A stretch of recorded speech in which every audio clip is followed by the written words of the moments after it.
So far we have learned about electric current, electric circuits and different symbols used in the electric circuits.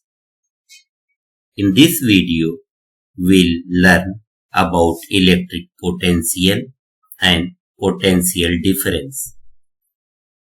If we consider a unit positive charge at infinity and bring it from infinity to a point, the amount of work done in doing so is called electric potential at that point, or we can say work done in bringing a unit positive charge from infinity to a point is called electric potential at that point.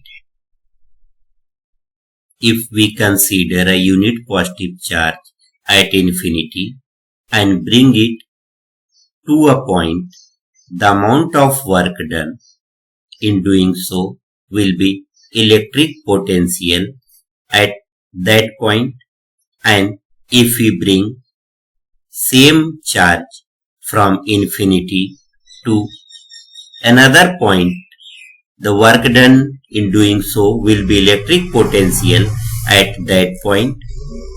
And if we transfer a unit positive charge from first point to the second point, the amount of work done in doing so will be the potential difference. Or we can define electric potential difference as work done in transferring or bringing a unit positive charge from one point to another point in an electric circuit. If we consider the provided electric circuit, work done in bringing a unit positive charge from infinity to this given point A in bringing one unit charge will be potential at point A, and similarly work done in bringing a unit positive charge from infinity to this point B will be electric potential at point B. And if we have to transfer this unit positive charge from point A to point B, the amount of work done in doing so will be electric potential difference between A and B.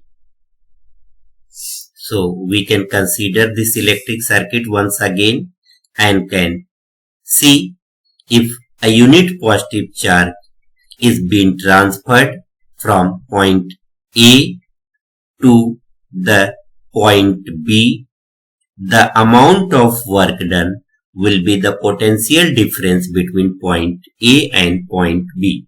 Here we have to note one thing: potential difference is always between any two points in an electric circuit.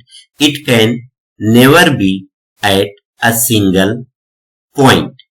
Now, if we use symbol V for potential difference, W for work done, and Q for amount of charge transferred, then we can write equation V is equal to W by Q.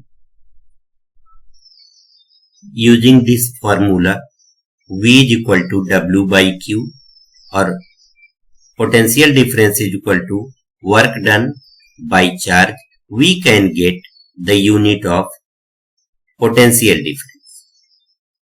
It will be obtained by dividing unit of work by unit of charge.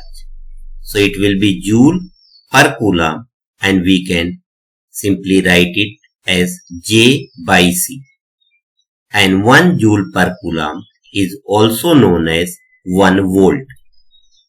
We can define 1 volt as the potential difference between 2 points in an electric circuit through which 1 joule work is done in transferring 1 coulomb of charge between them.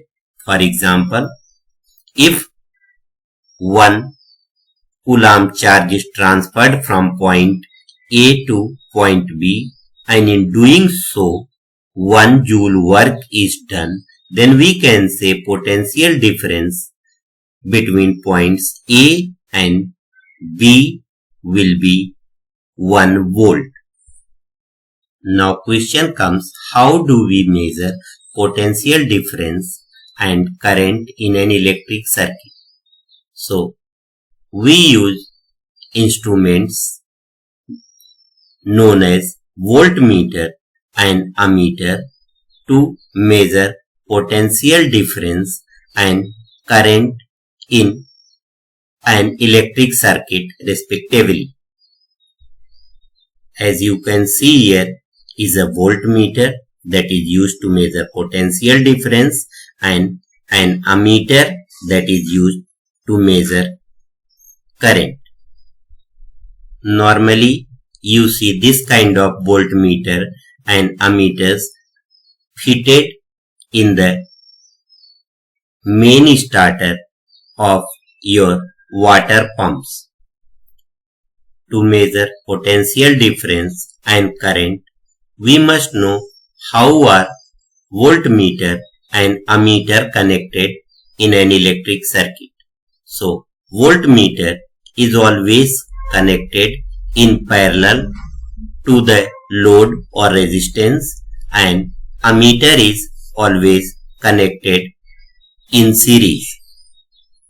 In parallel combination, all the devices are directly connected to the battery, while in a series combination, one device is connected in series with the other device and current flows from one device to the other device, and if one device does not work, the other device also stops working.